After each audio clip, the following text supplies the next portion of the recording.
live and work on Svalbard, Norway, I can help. I used to live in Longyearbyen, so I can give you some real tips on how to find work there and how to live there. Living on Svalbard is amazing. It's so much fun, and it's actually not as hard as you would think to get there. It's not exactly easy, but it's not exactly hard either. Look here, this is 3 in the morning, snow scootering during the midnight sun. Wow. The first thing you need to understand is that it's an extremely small village. That is pretty much all it is right there. That's the whole Longyearbyen. You may have heard that you don't need a visa to live or work on Svalbard, and that is true. That is true, but you will need a visa to get to Svalbard, because to get to Svalbard, you have to go through Norway. So you're gonna need a Schengen visa, tourist visa, be allowed to be in Schengen. You're gonna need something like that in order to get to Norway, in order to be able to get to Svalbard. So as long as you can get to Norway, once you're going to Svalbard, you do not need a visa to live or work there. And please don't ever fall for any scams like this. Charge this other guy $350 of a deposit to get to Svalbard. That is a scam. It does not cost any money like that. It is as simple as getting a Schengen visa or just being allowed to be in Schengen area, the EU, Norway, and then just buying a plane ticket to Longyearbyen. It is that simple. Do not ever fall for some scams like this. This guy is a scam artist. There's a lot of confusion about Svalbard being a part of Norway or not being a part of Norway. Svalbard is a part of Norway. The official language of Svalbard is Norwegian. And when you work there, you pay taxes to the Norwegian government. You need to have a Norwegian bank account and a Norwegian D number in order to work there. So I don't even know why anybody would say that. That doesn't make sense. Don't listen to that stuff. Svalbard is Norway. I was working at the Svalbard pub as a bartender, and how I got my job, I mean, it's really simple.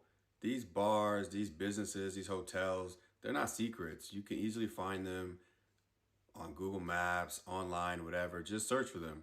And you can look up their social media, their websites, all this different stuff, and you can find ways to contact them.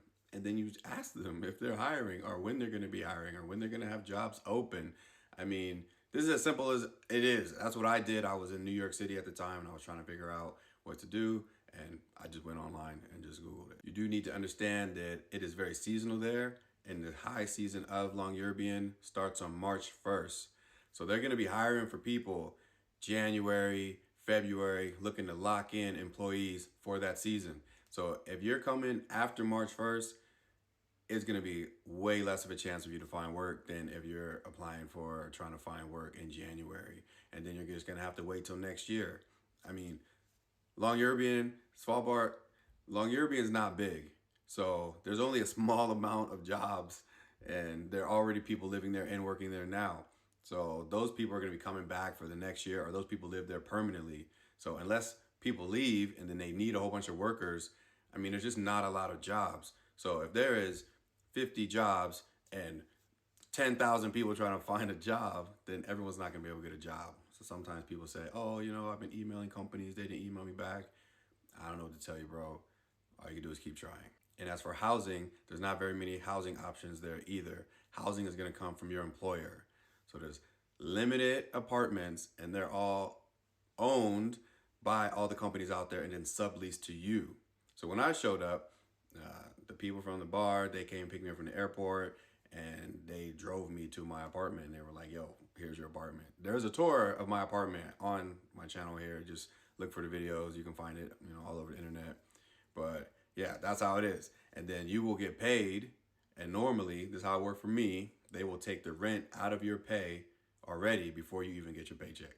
So that's all, you know, the company owns the apartment and they're paying you. They just take that out, give you the remaining bits. And the cool thing is that everybody on Svalbard pays a flat 15.9% tax. So mainland, oh my gosh, you could pay 30%, 35%, 40%, 50%. It could get real crazy on mainland of Norway depending on how much money you make. But in Svalbard, everybody's paying 15.9. So you're gonna make a lot of money there, enough to save some money to put away. That's the appeal, besides all the adventure and the snowboarding, or not snowboarding, snow scootering and everything, the snowmobiles. That's the real appeal there, is to go there, grind, work. It's a work camp. You're there to work, you're gonna make some money, put the money away, have a good time. The little laws are different as far as like alcohol taxes are less. They're a lot cheaper. It's like half the price of mainland Norway when you're drinking and stuff up there. But food and produce can be double the price. And this right here is the Facebook group to find jobs on Svalbard as well. They list a lot of jobs. You can find jobs on Finn, but this is like the main Facebook page here. I'm not here to gatekeep information. There's a lot of other pages and there's a lot of people running fake scams and all this different stuff. But this is the page. When I joined this page, like, oh man, like 2.5 years ago, it only had like, I think it had like 6,000 people in it, 7,000 people. So now it's at 17,000. This is the one. Go there and you can look and see, you know, when job postings are happening, and you can also just message other people and just kind of, you know, have a meeting of the minds and see what's going on. This is the one. This one right here. I wanted to make this video because I had made another video called How to Get a Job on Svalbard and left my contact information, and there's still a lot of people hitting me up about that like 2.5 years later. I just wanted to have a little update to help people out, to let them know it's not as hard as you think. If you do some certain things, you can improve your chances of finding a job there. And I know it's a dream for a lot of people to visit Svalbard, to live in Svalbard, to work in Svalbard. And I just want to do what I can do to help you achieve that.